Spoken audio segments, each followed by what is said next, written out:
Bonjour les amis, alors aujourd'hui je vais vous parler du béryl vert. Ça fait 7 fois que je recommence cette vidéo. Donc voici le béryl vert. Alors, vous voyez ici j'ai mis plusieurs types de teintes. Donc là-dedans il y a un héliodore, il y a une aigue marine, tout le reste c'est du béryl vert. Ici on a un béryl vert qui est pratiquement incolore. En fait il est vert très pâle, c'est pour ça qu'on a l'impression qu'il est blanc laiteux, mais en fait il est vert très pâle. Ici, on a un béryl vert, vous voyez, on a l'impression qu'il est bleu, mais il n'est pas bleu. Il est vert grisâtre. On peut confondre peut-être avec une aigue marine. Maintenant, parce que la couleur prédominante, c'est le vert. Et la couleur secondaire, c'est le gris. Donc, c'est bien un béryl vert. Ici, on a un cabochon béryl vert, donc complètement translucide. C'est-à-dire que la lumière passe à travers, mais on ne voit pas à travers. Ici, c'est de translucide à transparent. Vous voyez, on voit de l'autre côté. Il y a des zones, c'est translucide. Ici, on a un béryl vert qui a une teinte beaucoup plus verte. On ne voit pas trop sur la vidéo, mais c'est beaucoup plus vert. Là, on a un héliodore. En fait, la couleur dominante, c'est le jaune, mais c'est un jaune verdâtre. Donc, on a l'impression qu'on peut avoir l'impression qu'il est vert, mais en fait, il est jaune. Et ici, on a une aigue marine qui est bleue, mais qui a un pléocroisme. Et selon le sens qu'on va la regarder, elle sera bleue et elle aura des teintes vertes. Mais sa couleur prédominante, c'est le bleu. Donc c'est une aigue marine, héliodore, et tout le reste, c'est béryl vert.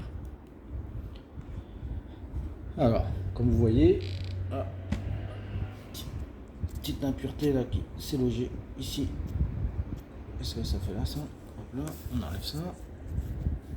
Alors, ici, vous voyez, j'avais déjà préparé le truc. En fait, j'étais déjà en train de faire une vidéo, puis on m'a dérangé.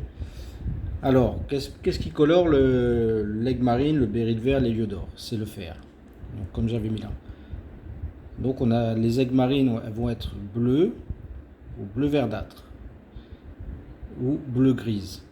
Et ce que je disais dans la vidéo que je refais là, c'est que par exemple la différence entre une Santa Maria africaine et une Santa Maria d'Amérique latine, je vais dire du Brésil, c'est que les Santa Maria du Brésil vont avoir un bleu grisâtre et les Santa Maria africaines vont avoir un bleu légèrement verdâtre. C'est comme ça qu'on arrive à reconnaître. Mais attention, c'est pas une généralité, hein. Ça va dépendre des zones où on les trouve, mais la plupart du temps, c'est ça. L'héliodore, lui, il sera jaune verdâtre ou alors jaune or. Quand il est jaune verdâtre, il aura l'appellation héliodore. Quand il est jaune or, il aura l'appellation béryl jaune. Mais il y en a qui disent que le béryl jaune, c'est de l'héliodore, qu'il soit jaune or ou jaune verdâtre. À partir du moment où il est jaune, c'est héliodore. Et il y en a d'autres qui font la distinction entre le béryl jaune et l'héliodore. Et ensuite, on a le béryl vert. Un peu pareil que pour le béryl jaune. Donc il y en a qui disent que le béryl vert, c'est émeraude. Mais l'émeraude, c'est le béryl qui a des impuretés de chrome ou de vanadium. Et s'il n'y en a pas, eh ben, ce sera un béryl vert. Donc le béryl vert, il aura une teinte vert bleuté, vert grisâtre ou vert jaunâtre. La coloration, elle est due au fer qui est à l'intérieur et les électrons qui composent le fer, en fait le type de fer. Ferreux, ferrique, et si c'est à faire 2, 3+, 2+, etc. Et qu'on va chauffer, on va traiter certains béryls, on va changer la couleur parce qu'on va modifier en fin de compte les électrons, on va les déplacer. Mais les couleurs sont instables parce que les électrons reviendront toujours à leur place. Donc c'est pour ça qu'on dit quand une pierre est traitée qu'elle est instable. Par exemple le gozénite, qu'on va le chauffer ou l'irradier, il va devenir bleu. Je n'ai pas encore bien étudié le procédé. Pour moi, le gozénite ne devrait pas changer de couleur parce qu'il est dépourvu d'impuretés.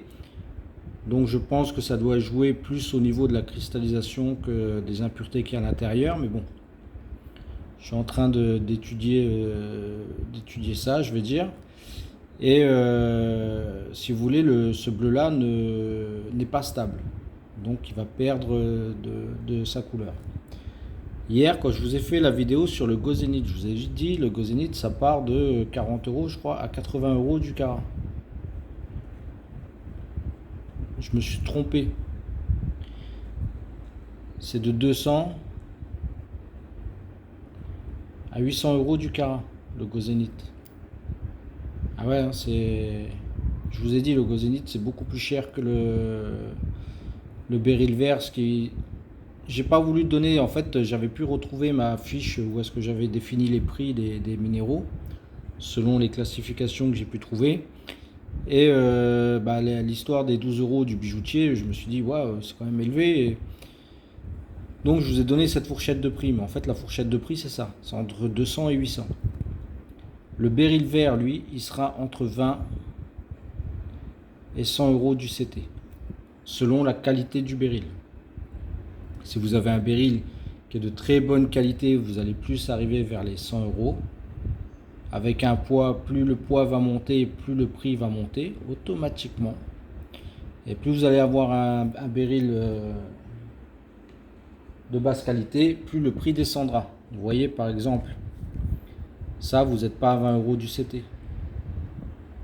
Ça vous êtes peut-être à 2-3 euros du CT. Là c'est pareil, vous n'êtes pas à 20 euros du CT. Là c'est pareil. Ici par contre on se rapprochera du 100 euros du CT sur cela. Celle-là un peu moins, parce que vous voyez elle a beaucoup moins de feu. Celle-là a beaucoup moins de feu que cela. Donc automatiquement celle-là elle aura un cachet un peu moins important que ces pierres-là. Mais elle aura un cachet supérieur à ce type de pierre. Celle-ci elle a été taillée cabochon parce que vous voyez elle a beaucoup d'inclusions. Ça c'est une pierre intéressante par exemple si vous voulez étudier les inclusions, les choses comme ça, parce qu'il y a beaucoup de choses à l'intérieur qui vous permettraient d'apprendre pas mal de choses en termes d'inclusion, de la cristallographie, tout ça là. Comme je le dis souvent, c'est pas parce qu'une pierre est incluse qu'elle perd de la valeur ou qu'elle n'est pas bonne. Vous voyez, celle-là, elle a des inclusions, elle a des gifs de guérison, elle a des choses comme ça. C'est toujours intéressant d'étudier les inclusions. Enfin bref, celle-là, je l'avais envoyée au laboratoire. Vous voyez, j'avais un doute sur l'appellation par rapport le bleu qu'on peut voir.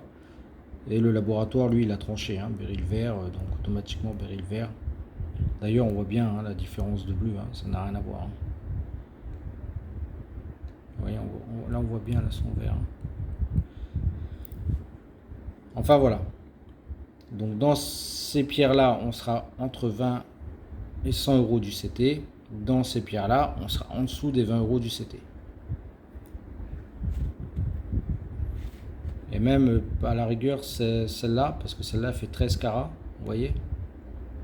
Celle-là, on sera même peut-être supérieur aux 100 euros du CT. Celle-là, elle fait 8 CT. Et j'en ai une autre qui fait je ne sais plus combien de carats, qui est beaucoup plus grosse que celle-là.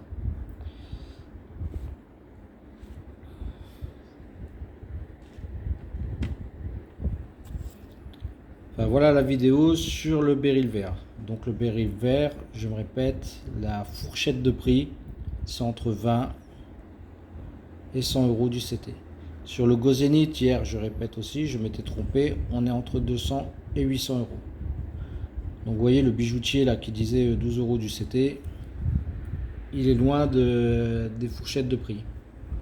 C'est pour ça que je vous dis des fois, il y a des gens, ils ont des pierres, ils disent ouais ben je vais aller voir un bijoutier. N'allez pas voir un bijoutier. Le bijoutier, son travail c'est la bijouterie. Même s'il fait des pierres, même s'il est passionné, trucs comme ça, lui il va se baser sur le marché de la bijouterie pour vous donner une fourchette de prix, des choses comme ça.